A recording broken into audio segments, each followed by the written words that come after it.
नमस्कार मित्रांनो, आला पावसाळा, तब्येत थोडी सांभाळा. आजची जागरूकता उद्याची सुरक्षितता ठरू शकते. आज आपण पावसाळ्यामध्ये पाहत राहतो की रोज टी व्हीवरती ॲक्सिडेंट दिसतात आहे, तुमच्या डोळ्यासमोर ॲक्सिडेंट घडतात आहे. तर आपल्या पॉलिसीमध्ये मेडिक्लेमच्या 1 दिवसानंतर इमिजिएट हॉस्पिटलायझेशन ॲक्सिडेंटलचं कव्हर केलं जातं. तसंच आता आपण पाहतो हे वातावरण बघा, चेंजेस झालेत बऱ्यापैकी वातावरणामध्ये.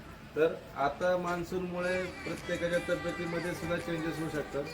तर आपल्याकडं व्हायरल इन्फेक्शन म्हणजे संसर्गजन्य आजार पॉलिसीमध्ये 1 महिन्यानी इमिजिएट कव्हर केले जातात. तर आपल्या फॅमिलीची मेडिक्लेम पॉलिसी घेऊन आपल्या फॅमिलीला सुरक्षित करावं. मी माझा नंबर खाली देत आहे डिस्क्रिप्शनमध्ये. धन्यवाद.